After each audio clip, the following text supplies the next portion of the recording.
All right, everybody, welcome back to the SPOCAST. Here we are in season 2, everybody. Johnny Cashmere here, looking a little worse for wear. Don't panic. I'm fine.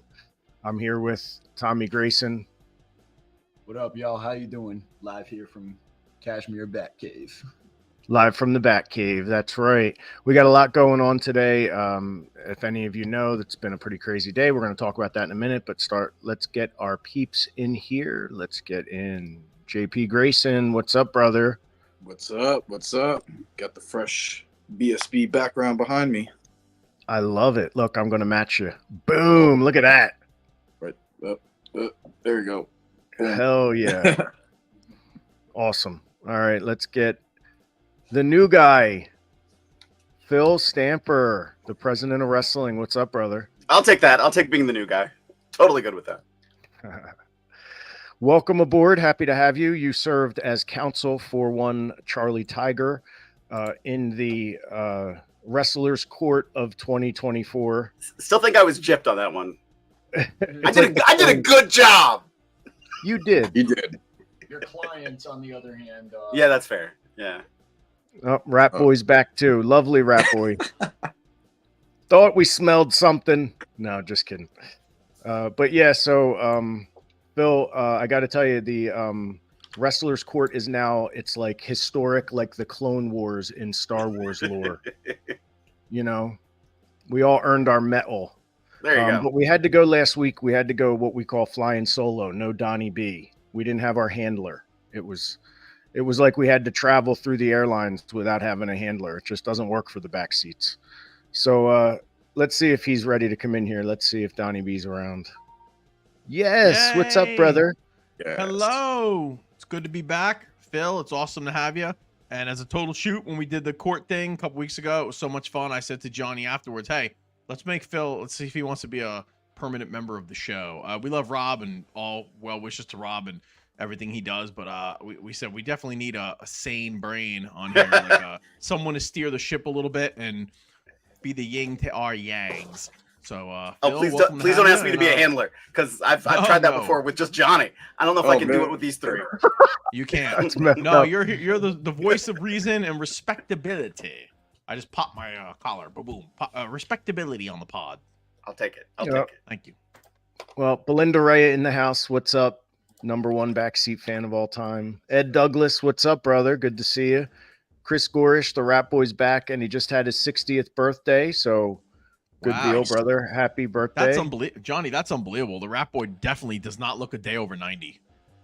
No. But he's looked like that for 40 years. He was born that way.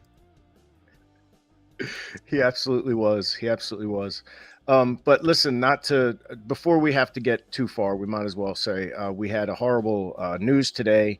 One of my friends, one of our oldest acquaintances, definitely in the wrestling business, our wrestling brothers, Billy Real, passed away today. We just talked to him yesterday. I've been talking to him daily. He just got out of the hospital yesterday, and today he was found. And he's no longer with us, and we have confirmation on that. So we just want to do like a quick, I'm thinking like a 10 bell, little moment of silence, just a sort of thing for Billy's eternal soul.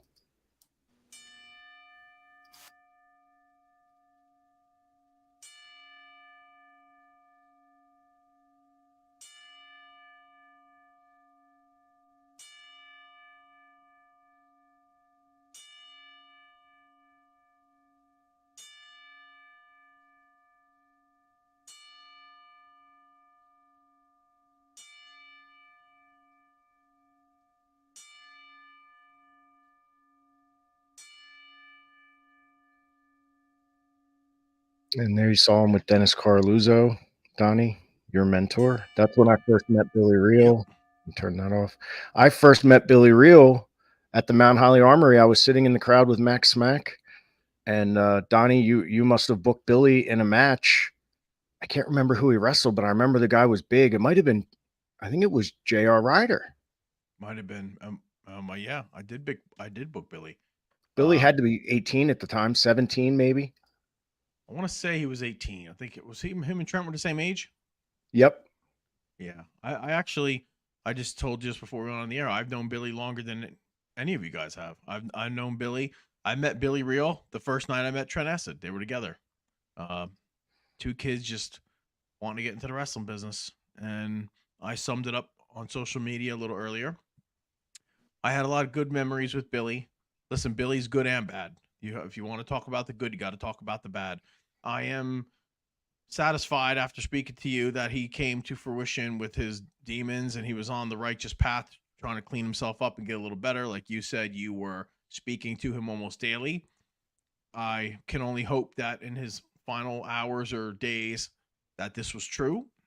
And I believe in the afterlife. It works for me. Prayer works for me. The afterlife, I believe in it. If you don't, that's fine. And I do think that if Billy's in a better place right now, maybe up with Trent, we can all take a lesson from this, that much like Trent, Billy Real was unable to conquer his demons in life. He battled a slew of health issues, mostly due to poor decisions that he made over the last few decades of his life. He'll be the first to tell you that. I would use Billy as well as Trent as a cautionary tale to a lot of young independent talent out there, or just young men and women, young people. Forget wrestling. A young man lost his life today. This has nothing to do with wrestling. A young man who was probably barely, I want to say 40, maybe 39 or 40, should still be alive, should still be a prospering member of society. I don't know what the future would have held for Billy. I knew he had just had, I believe, one of his feet or his leg was amputated, or his foot. So I know he was battling that. But in some parallel universe, I think Billy stayed on a righteous path and he never succumbed to the demons, especially after Trent passed. Billy could have went one of two ways. To the left, he could have still been a successful, drug-free, productive member of society. And on the right, the road of demons. And it's going to win every time because the demons have nothing but time. So with that being said, I will always remember some of the fun moments I had. I was the first one to book Billy Real with Dennis. Dennis Carluzzo loved Billy. No matter how many times Billy screwed up or messed up, I can't tell you how many times I would say to Dennis, listen, we can't use this guy again. He did this, he did that. He went into the crowd, whatever reason it was. I said, listen, he's a liability. And Dennis go, yeah, but I love him. Come on, Donnie, book him next time. And then the next show, Billy would be there. We'd book him. And the Wildwood shows, everything, dude. So that was that. Yeah, I was the first. I was the one. Mark Carluzzo. Mark had a lot of fun with Billy back in the day too. We all did. Billy was like the kind of guy, like a bad penny. No matter how many times you threw him away, he kept turning up. And you know the trips down to Memphis, the legendary stories with the Misfits, the shows for Ian Roth, and all that stuff. All the stories you'll find online and hear about Billy. Most of them have some exaggeration to them. But I will choose on this day, from this day forward, to only speak about some of the good times I had with Billy. And I truly, from the bottom of I hadn't spoken to him or seen him since Trent's funeral. I think 2 or 3 times online, a hello or something, or he reached out to me, hey, bro, how you been, cuz, or whatever. Hey, man, I hope things are good. But I hope he's in a better place. And Johnny, I'd like you to, at this time, to say a few words. Yeah, thanks. You know, when I used to train with the Pitbulls back in '98, on Passyunk Avenue in Philly, the Pitbulls would leave after training and let us have the ring for the next 2 hours. And that's when Trent and Billy really shined, man. They would just run practice. A lot of nights, Reckless Youth and Don Montoya would be there, Nate Hatred, and a lot of times Mike Keener would be there pretty much helping run practice, teaching us how to do what we need to do. And since I had seen Billy from the crowd, I knew how good he was. You know, he was doing up and overs in the corner, head scissor takeovers, when the only other guys doing that were on Nitro, you know. So he was definitely ahead of his time. He was someone I looked up to and wanted to learn from. And early on, my very first event I ever ran in my life, Billy and Trent wrestled each other at my college in a ladder match. And it was the first time a promoter had given them a semi-main event spot on a show. And I remember how excited they were and how grateful. And after that, all of a sudden, all the other promoters started using them in high-level matches on their shows after that. You know, you just got to show a greedy action figure collector how to use the action figure, and then all of a sudden he wants it, and he wants to use it that way. But Donnie, I want you to understand, when I say I've been talking to Billy, it's been good. It's been good conversations. He's been talking like an adult, like someone who wants to move forward. He told me it's important he stays more around the wrestling business. Just yesterday. Today I woke up and hit him up like, yo, are you okay? I didn't hear from you after last night when you got released from the hospital. And I get a phone call from a wrestler I haven't talked to in 15 years saying, did you hear about Billy Real? It took me hours just to confirm it today, Donnie. It was horrible not knowing for that long, you know? But anyway, yeah, Tara says, Horrible. Billy Real. I mean, Tara has been to his house and helped him since he has had his leg amputated. So, Tara, I know you're taking this tough. You know, we're all here for you, babe. Just keep going. Keep doing what you're doing. Keep getting those Funko Pops of the BackSeat Boyz together. That'll keep you occupied so you won't think about anything bad, all right? But you know, yeah, Johnny, we've spoken about this, Johnny. A lot of people may or may not know this, and Phil included. Billy Real was an original BackSeat Boy. When I first came up with the concept, the original BackSeat Boys were going to be Billy Real, Trent Acid, and Wife Beater. Yep. And they all came to the show, and Wife Beater walked in, and I said, oh my God, man, what happened to you, dude? It looks like your head got hit with a chainsaw. And he said, actually, it was a weed whacker. And I said, no, I'm serious. What happened? He said, no, I was in CZW last week. My head got, somebody attacked me with a weed whacker in a match. And I just said to him, bro, I can't sell you like as a teenage heartthrob sex symbol to girls or whatever with your head half cut off. So that was that. And then Billy had done a few things behind the scenes that just aggravated me to no end. And I said, even though we might use him here and there, I need something a little more steady. And then Trent was the one who suggested you. And I sat down and had a good conversation with Trent about it. And that was the direction they never actually got in the ring together, Trent, Billy, and Wife Beater as the three backseats. It was just on paper, like a working title. But yeah, he was an original. When the very first time I thought of the concept, driving in my 98 green convertible Mustang and I Want It That Way came on, I thought to myself, Billy and Trent. I really did. And then everything happens for a reason, bro. One time Billy was going to pick up, or Nick Burke was going to pick up Billy and Trent and me or whatever. We were all driving together to a show for Bay Ragney, an LAW show. Yeah. And Billy wasn't ready. And Nick just got mad and said, I'm leaving without him, and left without him.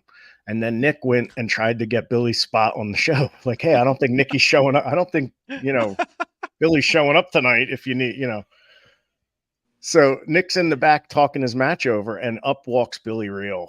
Somehow got to the show. He just turned Nick around and just punched him, and just boom, right there. Stevie Richards, Ted Petty had to break it up in the It was hysterical. Stories, man. Oh my gosh. I saw some pictures. Didn't Billy have like gold pants or something like that?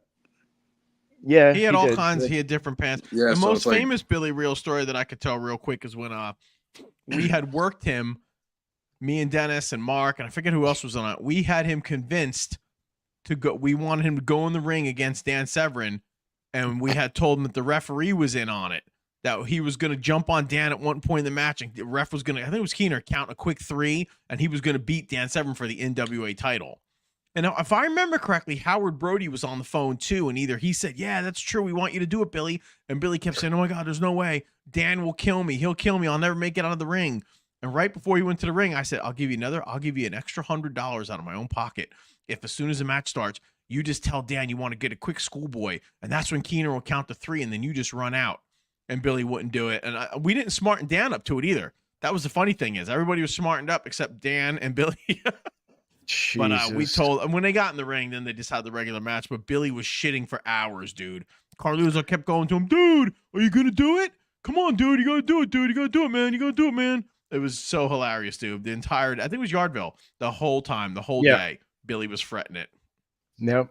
And Billy did come out of the seats as a fan. That's right. He did. Right from the bleachers in ECW.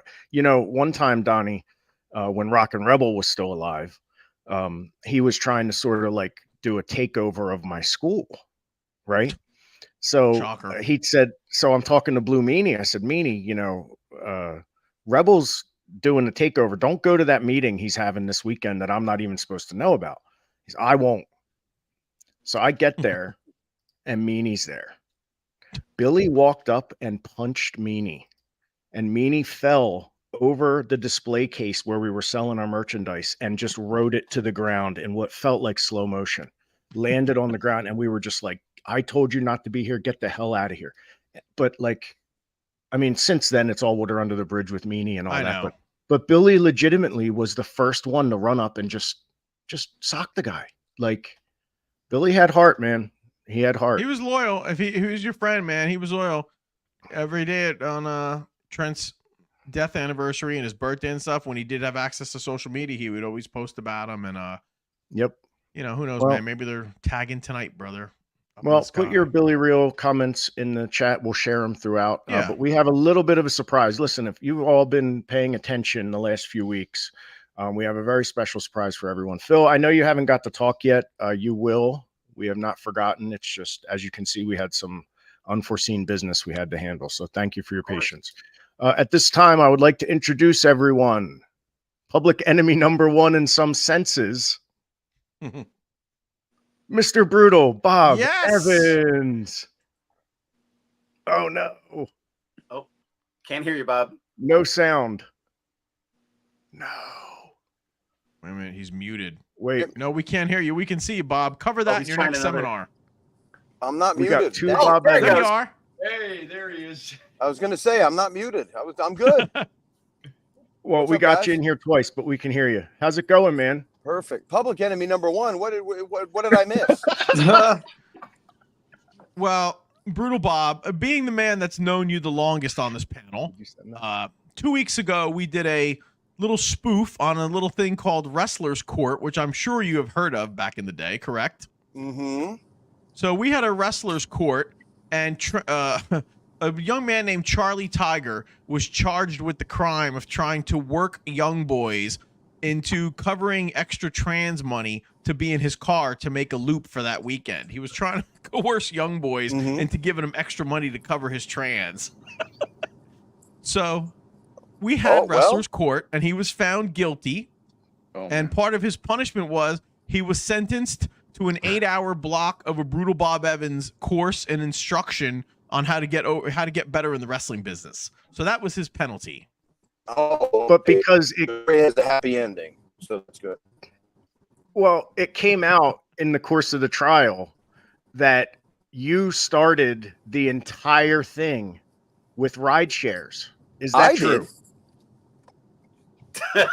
That's I mean, multiple people have told us you know, this. I brought it up 10 years ago. Nobody's ever rode together before. I invented that.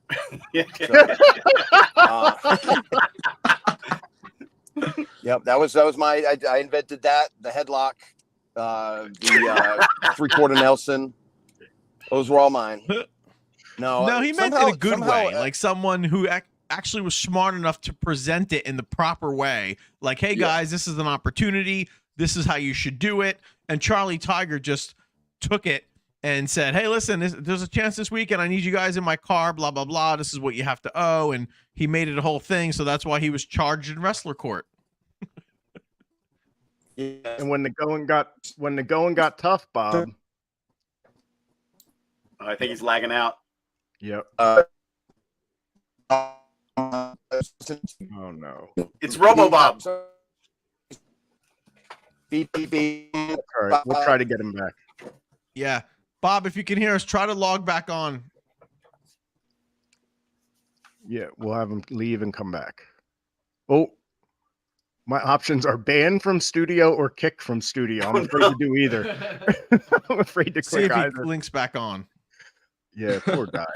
But yeah, we didn't even get a chance to start asking him, like, you know, how he's doing and stuff. He probably thinks we completely ambushed him, the poor man. No, I want to talk to him too. He's got some stuff coming up with Kevin Kelly. I know they're launching Exactly. like a seminar series. And I want to ask him, and we want to ask him about NXT. While the trial was going on, he was on NXT or at NXT. I want to ask him about it. Yeah.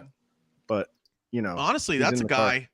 I mean, I don't know what Bob's like family situation is where he lives now, but like that's like the perfect guy to have down at NXT. Like I know Carino's down there. I don't know who else, but if you could get a guy like Bob down on NXT just to even run like beginner stuff or whatever, he could do it. Like you could say, hey Bob, we need you on Thursday and Friday to run beginner classes, and then fucking next week we need you to do advanced or whatever. He could do it all. Like so, if I was like an NXT or something like that, I would definitely pursue a guy like Bob. There's not many of them out there.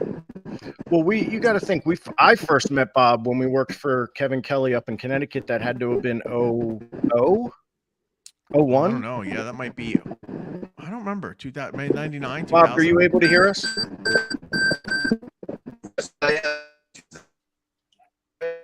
You're probably just going through a bad area or something. That's all. Yeah.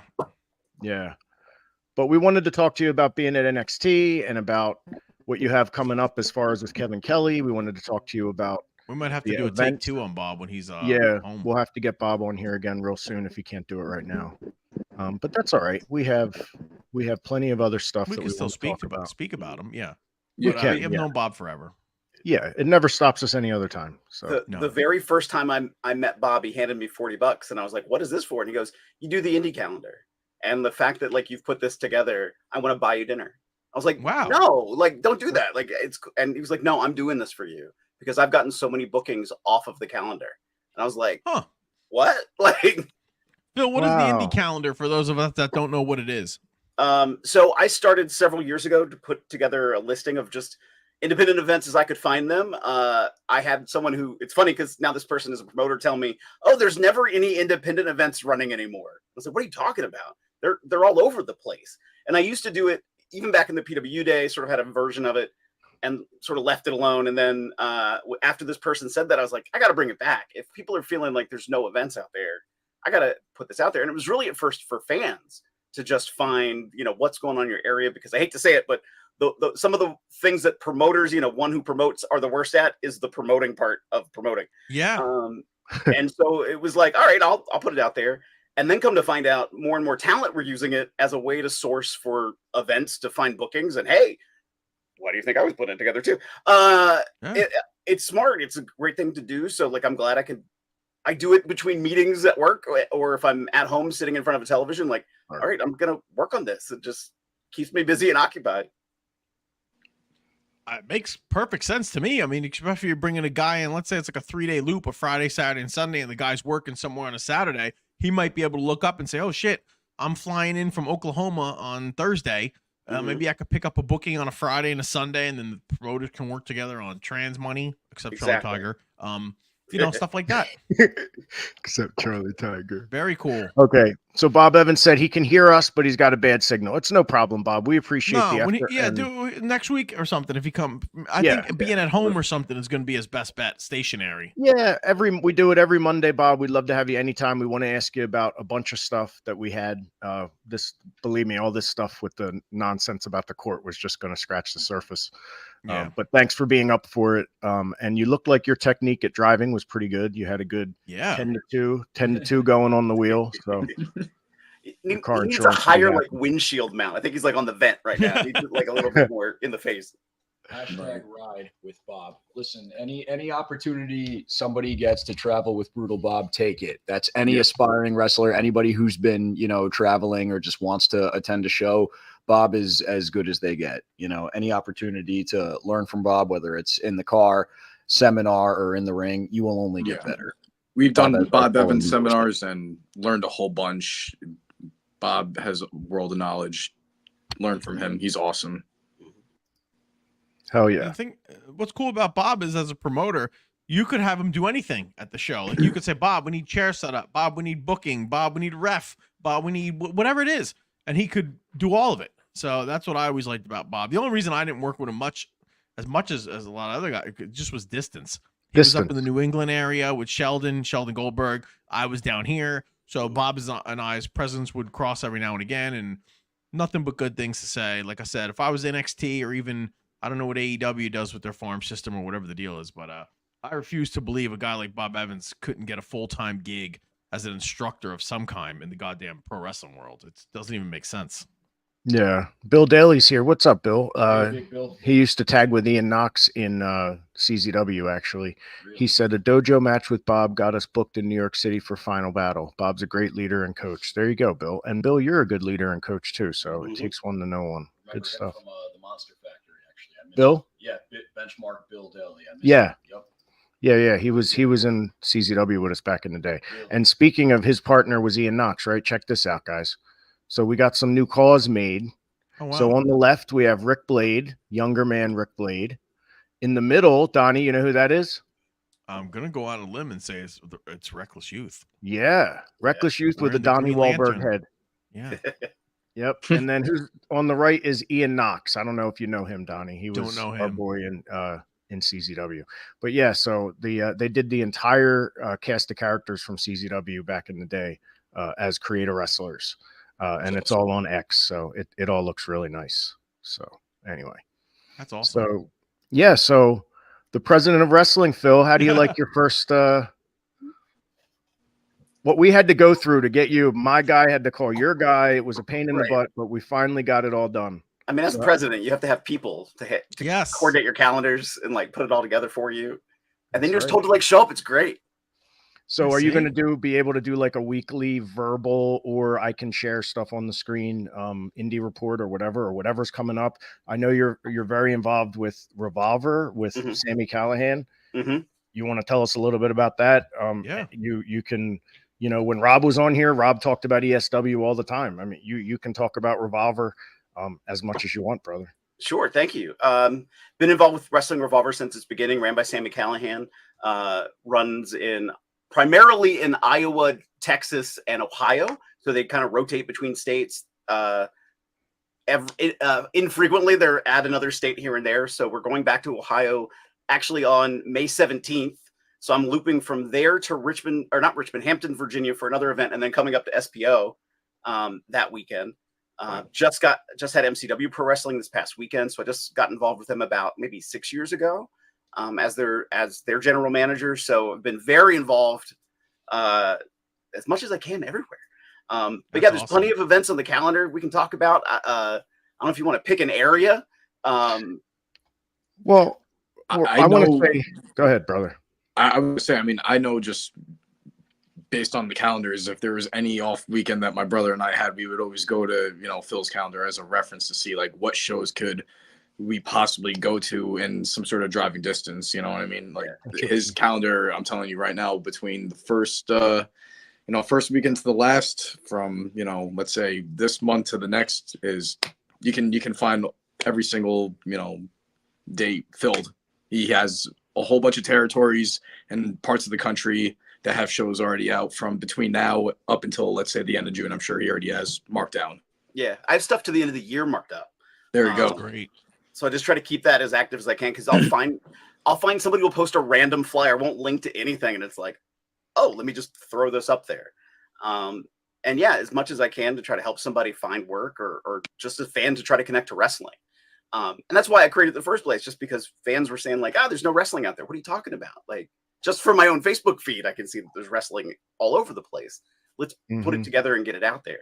That's great. Yeah. Ken Grover says that calendar he does is awesome.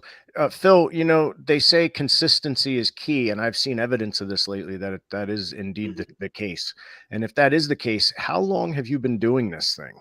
We're talking at least 20 years. It's almost been that. It's sort of like different iterations. And like I said, around the PWU time, I took a little bit of a break, and then I came back probably 12 years ago, and haven't stopped in 12 years.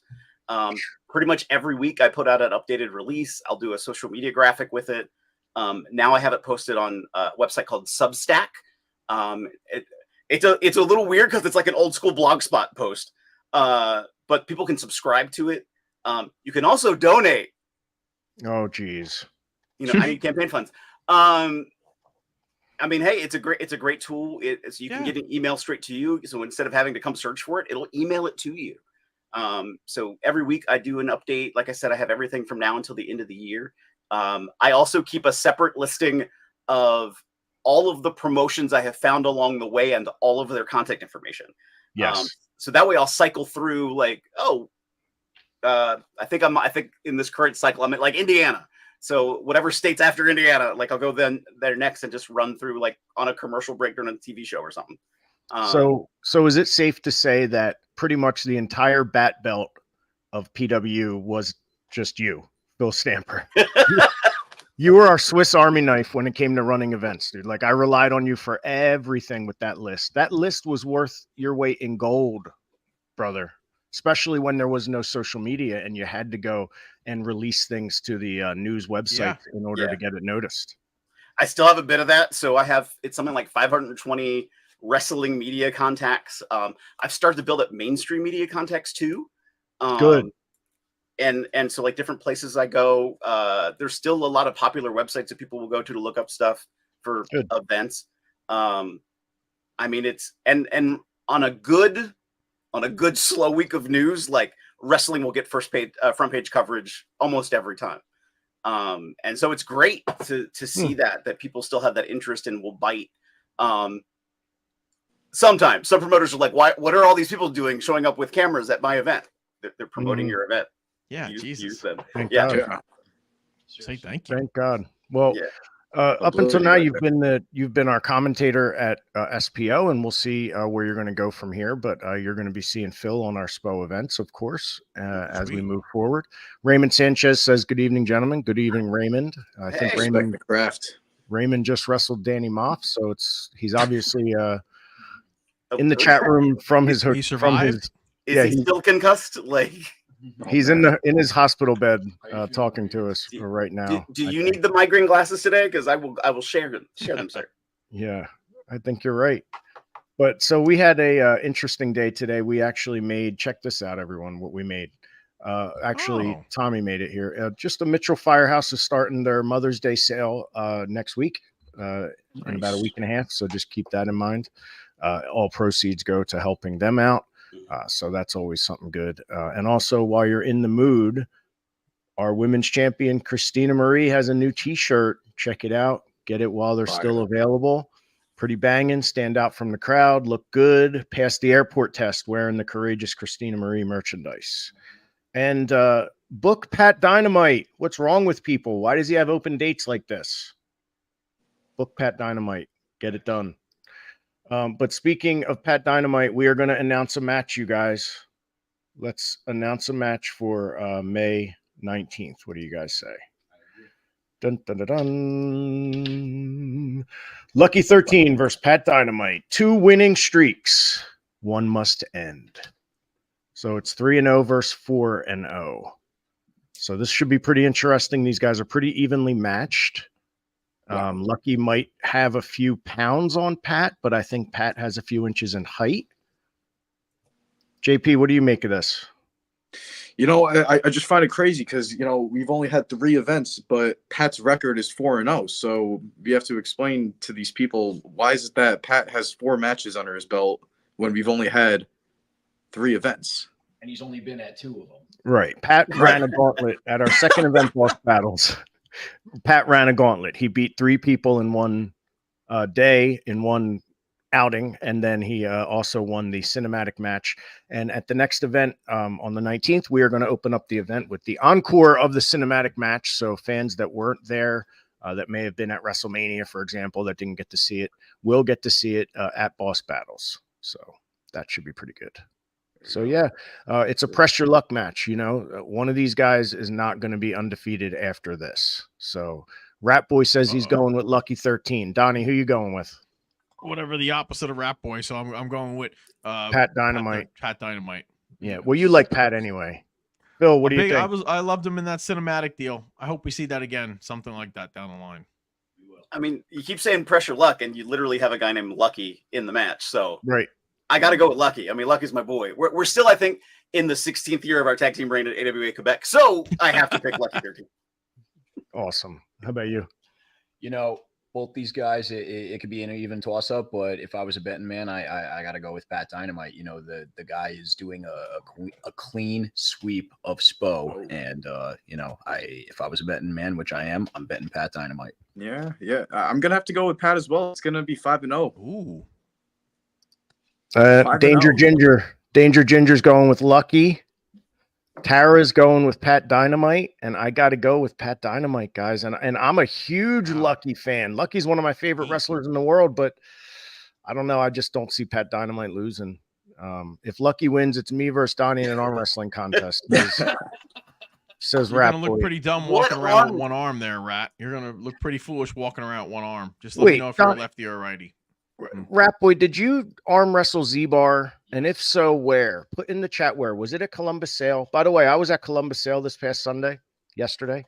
and it was packed. Like I'm talking thousands of automobiles and just so many people. And I got Everyone to talk is to out again, man. That's what I'm loving. We were at the Oh. Loretta Winery in South Jersey for the Bacon Fest on Saturday, and it was great, man. Fun family atmosphere, thousands of people, food trucks. It was so great, man. It was just a fantastic weekend. That sounds awesome. So I have a couple things I want to show you guys.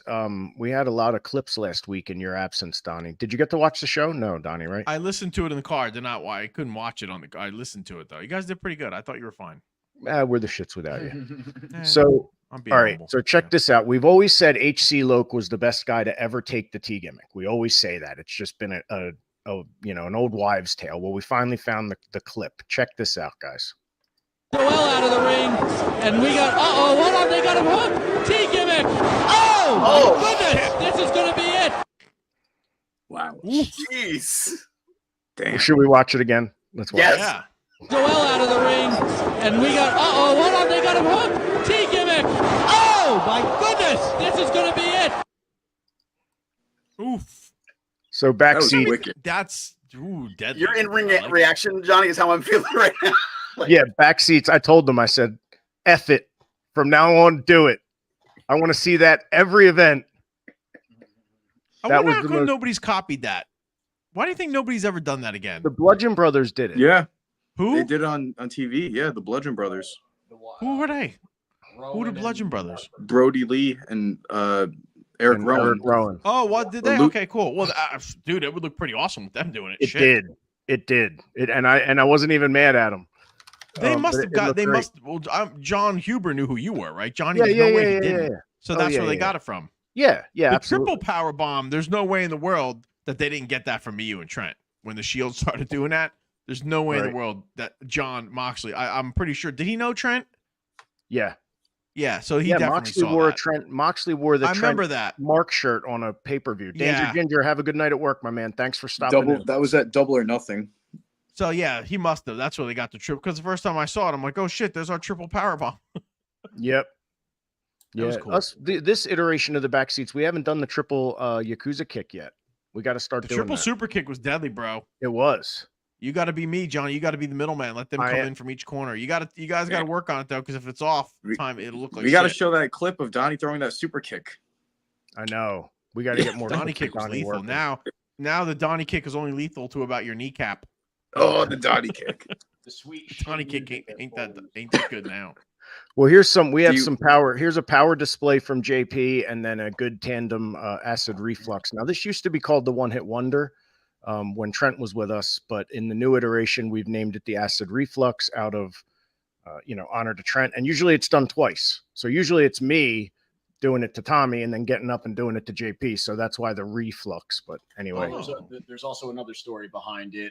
En route to a show, someone was sick, and I'll leave it at that. well, that's true too. All right, here we go.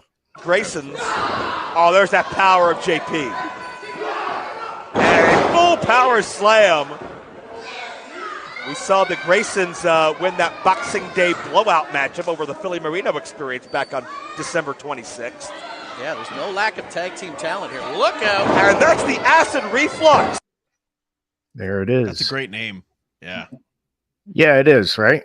Yeah. Great. Yeah, absolutely. All right. Good deal. So, guys, unfortunately, Dewey has to come out of my mouth. The word Dewey. Let me just make sure nothing's going on the Instagram. You do. Oh, Charlie Tiger. Charlie Tiger's in the Instagram. I heard Tommy Oh, Grayson no. licks payphones. Oh man, the disrespect. Ketchup Where seems is he? to abruptly disappear around the Graysons. What does this mean with ketchup? What is going on with you guys in ketchup? I don't understand what he's talking about. The Listen, condiment? Charlie, enough about licking payphones and enough about ketchup. Show up the 19th so that Griffin McCoy could lock you in the cage like the tiger that you are, like the animal that you claim to be. Because I guarantee you, you will be dripping nothing but drool when he's done with you. Oh, Oof. All this over ketchup. God, if you'd have said relish, I don't know what would have happened. yeah, I don't. I lick payphones. That's a crime. Anyway, yeah. So that's, I don't know if he's still there, but he was there a little bit ago. So I have to anyway, have him report on to the wrestler's court if he can tune in. Wait, the court's open. Like I said to Johnny and Phil, I think we all discussed it. The court will be open for business in the future. If anyone has a case they want the court to take up, I think we'd be more than glad to at least consider it. We'll be like the Supreme Court. They get like a couple hundred requests a year for cases, and they only handle a handful. Right. We can't just have any idiot show up here on Wrestler's Court. It's got Well, to they're be too something busy. substantial. They're too busy, Donnie. They need an 8-month off season. The Supreme Court, don't forget. Yeah. So we only handle the real stuff. So if you have someone who needs to be brought up on charges and have it litigated in our forum, the Wrestler's Court. Yeah, exactly. All right. So I wake up and I see this on Facebook. I'm going to blur the image a little bit just because it makes me sick, guys. But I got to show. I don't want to show this, but I have to. All right. Let me explain what you're looking at here. You're looking at, first of all, we used to be the High Five.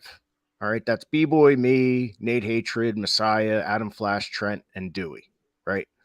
Well, I guess Dewey's so mad that we're restarted the backseats without him. Now he's restarted the High Five with Decker, Jordan, the rep, and himself. And he uses, and this is what is really driving me insane, is he uses the picture of Messiah's hand after he got his thumb removed. That's the actual picture. That's not a photoshopped image. That's Messiah's actual hand. Like, why would Dewey even go there? It doesn't even make sense. Messiah didn't do a damn thing to him. It's just more collateral damage bullshit. Disgusting. There's zero chance he could have approved that. I doubt Dewey called him and said, "Hey, buddy, would you mind if I used your picture of your hand?" There's no way. And he writes, you saw what he wrote on the bottom. You can count on us. Like, come on, man. Listen, whoever, I will give him credit for the eye and high, putting his tie there as the eye with his head on there as the dot on the eye. That was the only thing I was going to say, too. Yeah, that's pretty creative. As much as I despise Dewey Donovan, like, I had to clean out my kid's sink the other day in the bathroom, and I pulled out, like, this gunk of hair and all this shit. And when I pulled it out, I said, man, look at all this Dewey I'm pulling out. So that's Dewey Donovan. It's gross. Let me explain to you guys something, all right? I'm going to pull back the curtain here, and Dewey knows how much I love the wrestling business, and he knows I wouldn't expose it, but I'm going to sacrifice my own beliefs for a minute, and I'm going to break the 3rd, 4th, 5th, 6th, 7th wall here, and I'm going to show you guys something, all right? This is what has me and Dewey forever linked, all right? Watch this. This is Cage of Death 5. Wait a minute! Wait a minute! Almost got Dewey Donovan! Someone call 911! This is ridiculous! Call 911! Someone, please call 911! All right. I want you guys to understand something. Here's what happened. I'm up at the top of the cage with Lobo, and Dewey starts climbing up the top of the cage. Dewey, as clear as day, yells, I changed my mind, guys. I can't do it. Now, what was going to happen? He was going to climb back down that cage? I don't know what came over me, and I don't usually curse, but the truth is, I said, shut the fuck up and get up here. And you can see me on video saying it. And that snapped him out of it, and he got up there. And then he ended up getting hurt. So not bad enough. The reason he hates me is not because he says I used him as a human shield. It's because I wouldn't let him chicken out. He would have never forgiven himself for the rest of his life if he had to climb back down off that cage with his tail between his legs because he was afraid to take a fucking bump. I don't like cursing, but, you know, first he beats up these guys and that bothers the shit out of me, but now he's going to mess with Messiah. Like, come on. B-Boy's just been restored, and now we're going to mess with Messiah. Why? Because Messiah came on our podcast and talked about a possible wrestling return. All these guys returning is a coincidence. And coincidences are like signposts on the side of the road saying you're going the right direction. So when I see things like this, it tells me we're doing something right. So whatever. I will say that's a pretty formidable group, though. Like, I mean, not for nothing, but the rep, you know how highly I think of them, and Oliver I think is fantastic, and Decker too, man. Dewey assembled himself a nice little army there, Johnny. Yeah, he did. I got to did? hand it to him. Got your Yes, work he cut did. out for you. Mm-hmm. He sure did. But guys, real quick, I don't know if we were going to do this a few weeks ago and we never got to do it. I think right now is the perfect time to do it. The Undertaker's Wrestling Mount Rushmore.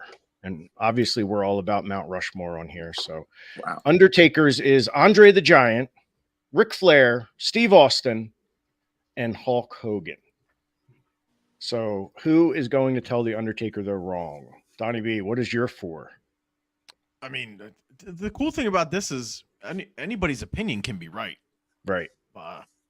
And depending on your age and your exposure to the business, it might be different. But for me, I would have to say, obviously, Hogan is on my Mount Rushmore. I got to put Steve Austin on there. I got to put Andre on there as well. And I think my 4th one, this is always the tough one. I might put Shawn Michaels on there. Wow. Yeah. Curveball. Wow. Yeah.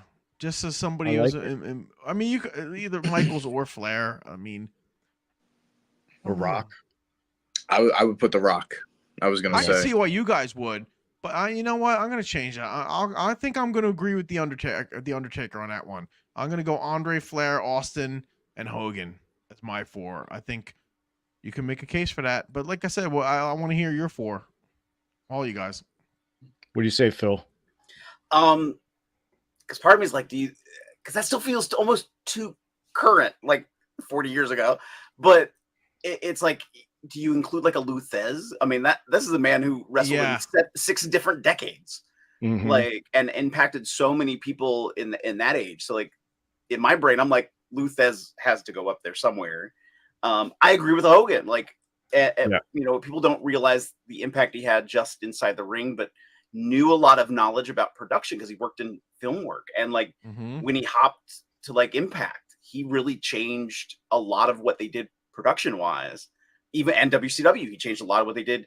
They changed the physical ring because their guys were getting hurt because of Hogan's input. So I would keep Hogan there. I'm gonna say The Rock over Austin. Yeah, you're right. The 4th one is the tough one because like for me in my brain, I look at someone like a Reckless Youth, and Reckless Youth is sort of in my own brain like, I'm the president of wrestling, but he will always be the king. Like, that's how I look at it in sort of my brain. Because he's indicative of that style that I know Johnny, that I know you for, that I know Amazing Red for, that I know the SATs for, that, you know, the backseats for. Like, I look at that era and like, to me, he was that guy. But I'm also like, I'm ridiculously technically minded and I love that kind of style of wrestling. Wait. Are you saying you would put Reckless Youth up there with the Hulk Hogans? And let's do it. I'm going to do it. Wow. If it's a personal reflection of how I feel about wrestling. He's then allowed. That's his opinion. Then that's what I would do. Wow. That's awesome. JP? All right. I'm going to have to agree again. I'm going to go with Andre the Giant. I'm going to go with The Rock.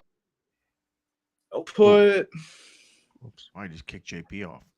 Man, really? We got The Rock and Andre. That was it. No, I know. I'm going to have to add. This is a tough one, but no, I'm going to probably have to go with Macho Man Randy Savage for the 3rd one. That's a good one. It's a good one. And then the 4th one, I might have to go with Bruno Sammartino. Great pick. I think it's pretty well balanced. I think, again, you know, all different eras. You know, you got Bruno and then Andre, then going into, you know, Macho Man and then The Rock. I think hits all different, you know, eras. Pretty good. Tommy? So this is not my personal opinion of who I like the most. This is if you're taking the Mount Rushmore of the most identifiable pro wrestlers to a mainstream audience, not a wrestling audience, for me, it's got to be Hogan, Austin, Rock, and Cena. Those are the big 4. Yeah, you definitely make that argument. Those are the big 4 who in North America made the most money, defined an era, were indicative of their era and stood the test of time and stand the test of time. Everyone else is great. I love and respect everyone's list, love everyone's accomplishments. I'm looking at it for somebody who does not know wrestling, who does not follow the business like we do. You can name any 4 of those and they'll at least know them to some degree, at least one of them. That's why.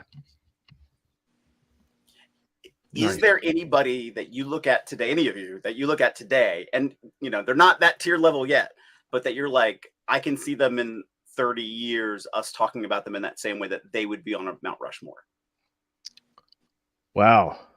If they keep their trajectory in the way they're going. Are we going to say Cody? I don't think he can ever. I don't think he can. I would put I would put guys like Randy Orton or John Cena in there. Yeah, Randy. I was gonna say maybe Seth Rollins or Roman. The thing with Roman is I don't know how much longer he's gonna be around, just through his own health and everything else. I could see him wrapping it up very soon. I don't see another 10-year run out of Roman, something like that. No. But Seth's an interesting one. I don't know if he can ever get on the mountain, but I think he's going to be one of those guys when he does pack it in that people go, God damn, that Seth Rollins was fucking awesome, dude. He was in the middle of everything. He was the reason WrestleMania was so successful both nights. And you know what else is interesting too is that if you look at it, it's like these guys back in the day were these huge box office draws, and now their box office is going up because of the actual box office. They're actually movie stars now. So it's like giving them a whole new level. So it's like almost not fair in a way to equate The Rock to like a Ric Flair. But then again, you have to say, well, Ric Flair could have had the same opportunities that The Rock had, right? Not really. I mean, he acted, he was acting. Yeah. If he was good, he could have increased his.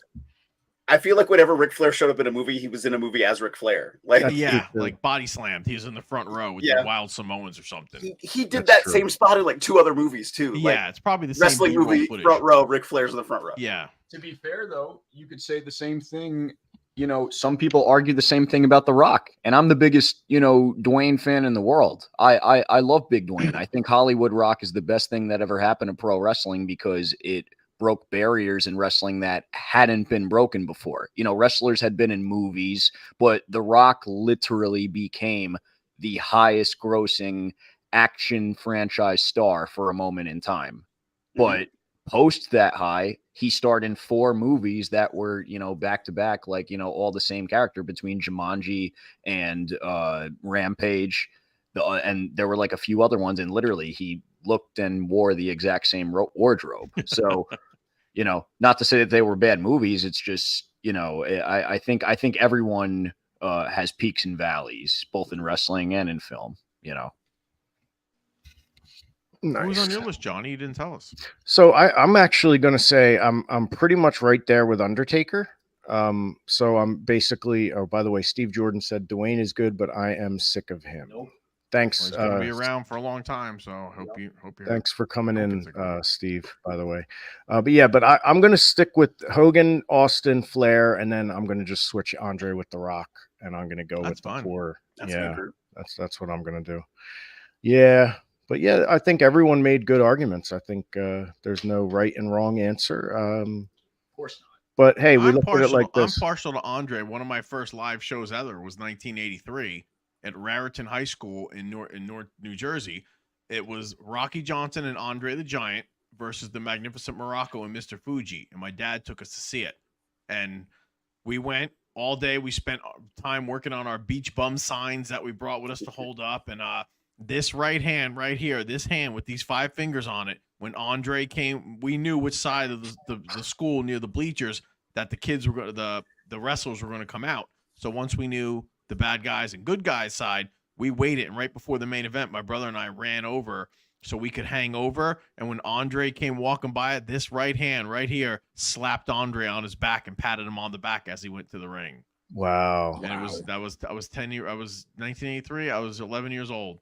And we thought it was the greatest thing. We went back to my dad. I'm like, Dad, we just patted Andre on the back. And Andre, he just kept walking. We just Right. him on. We're about 8 bleachers up, 8 rows up, and he just walked by us, dude. It was cool, man. Donnie, God, this honest hand truth. patted Ahmed Johnson.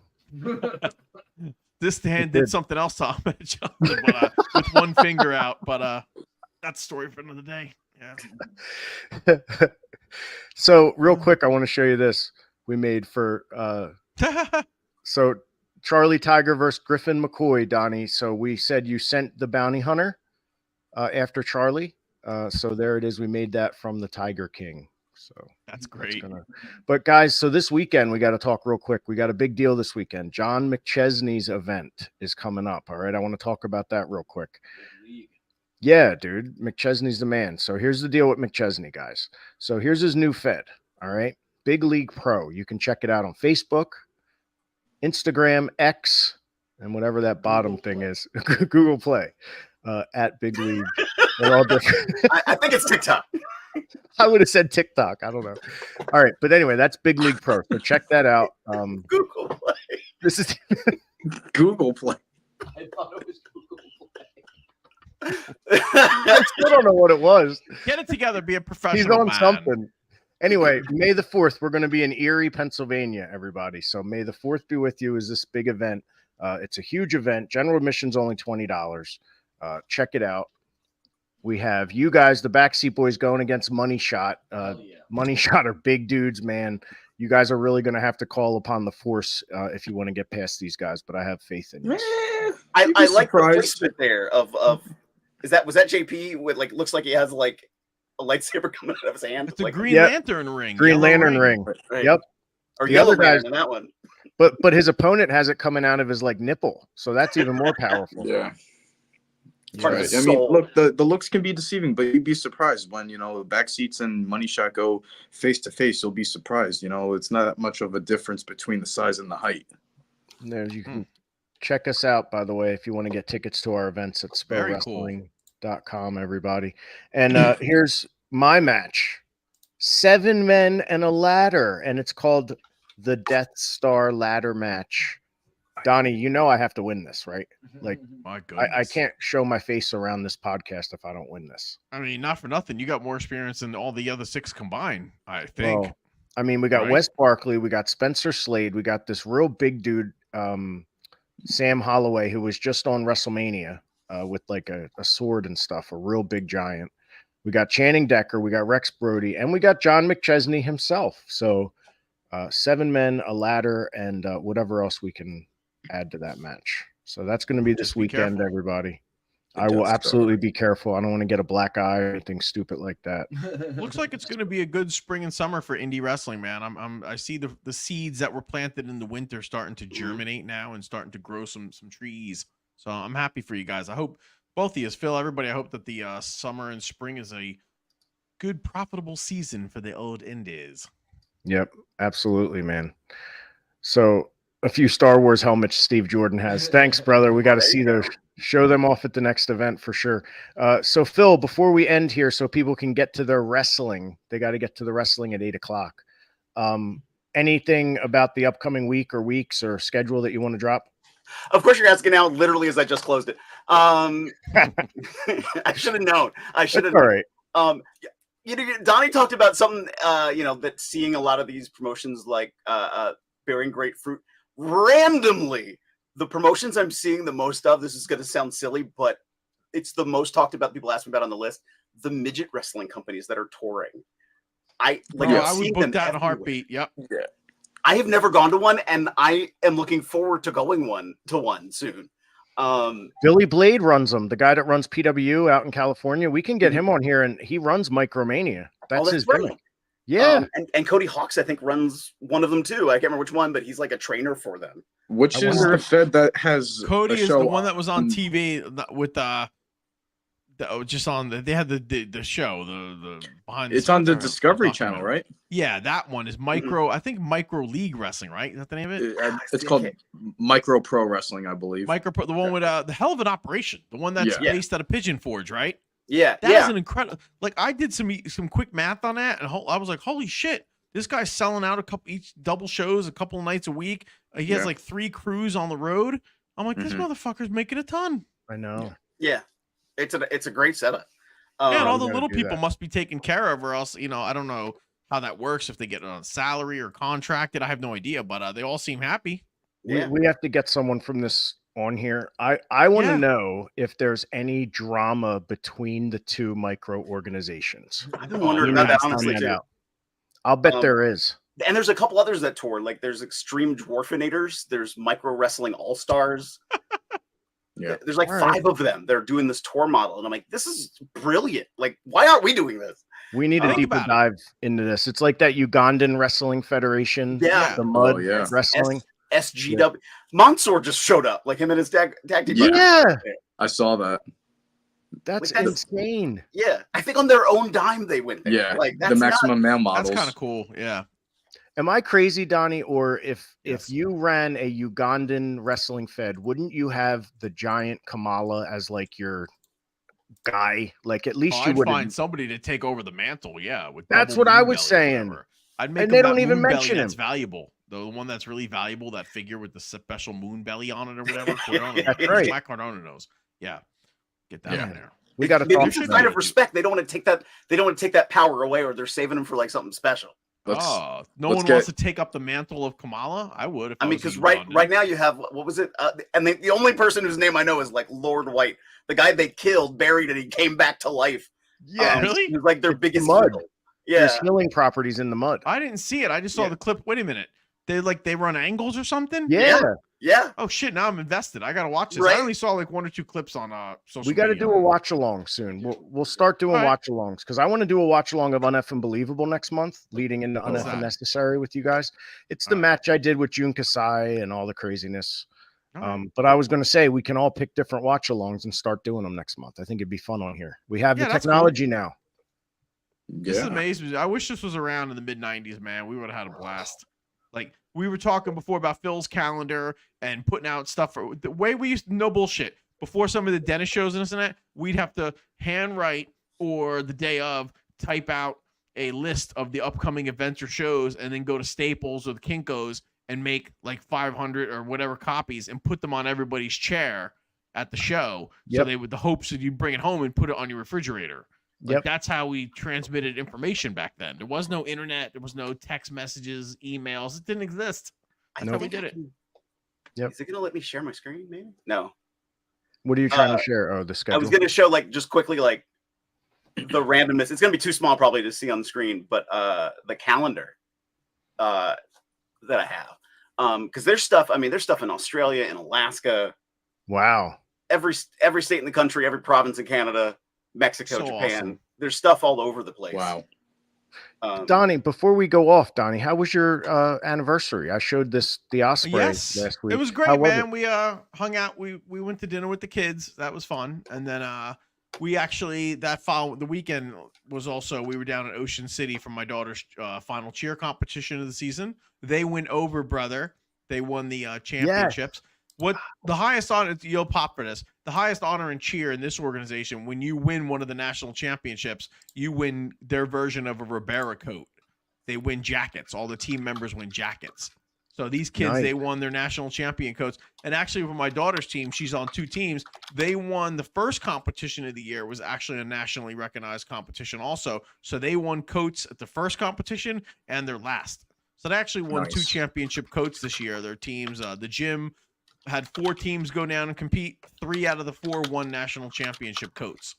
So big ups to Primetime Cheer and all the kids on all the teams. They did fantastic. Ocean City, Maryland treated us with such hospitality. I love Ocean City, Maryland. Anniversary was great. It's just been a great run, bro. Like, you know, I know I'm a blessed man. Every morning I wake up. We all are. But the run I'm on now with my wife and the kids and our family and everything is just great. So I'm The so run. it is. It's The a run, run bro. you're Listen, on. there's going to be ups and downs in everyone's life. Every day is not going to be fucking peaches and cream. But when you can string together, life is the peaks and valleys, man. And life is actually the time in between each wave. DDP actually said that to me once. He said life is the peaks of the wave or the high spots, but life is actually the length in between you catching each wave. And it makes a lot of sense. So I'm on a good run right now, man. It's just been fun. This stuff is great. And can't wait to Sean see Hardy's where it in takes the us, man. Thank Sean you, Hardy's in the Tron. We're gonna have to an announcement next week, actually, that Sean might want to hear. But he said Tim Collins is your midget contact. Are we allowed to say midget, guys? I thought it was little person now, which I think sounds worse than midget, but whatever. Well, don't they midget wrestling federation? Is it Well, that's micro, what, yeah. right? Steve Jordan they call said. them I think micros. We should depends get on the place. Some use midget, short some sleeve. use micro. We should get short sleeve Well, I Samson on defer here. to Phil. We I should. defer to Phil's judgment on this. Phil, how should we refer to? I thought you were about to make a smart smart or a short joke there. I was like, wait a minute. But how should we refer? What is the clinical term for the little folk from now on? I mean, in good vernacular, you're supposed to just say little person. Micro is acceptable, but it depends on the name of the company. If the company calls themselves the Midget Wrestling Federation, then you who go are with what we they're to? calling themselves, right? So Right. we'll take it on a case by case basis. Yeah, We will. Absolutely. Good stuff, guys. Well, we'll try to get some more people on here, and we will get Bob Evans back because we barely scratched the surface of what we need to get talking to with him. But anyway, thanks everyone for watching. Appreciate all of you. We will be back next week, 7:00, with another match announcement. We are now less than 3 weeks away. Get your tickets right now. There's still very few ringside left, and then it's just down to bleacher seating. So go to www.spowrestling.com. All right, you guys, thanks for being here. We'll see you all next week. Meets.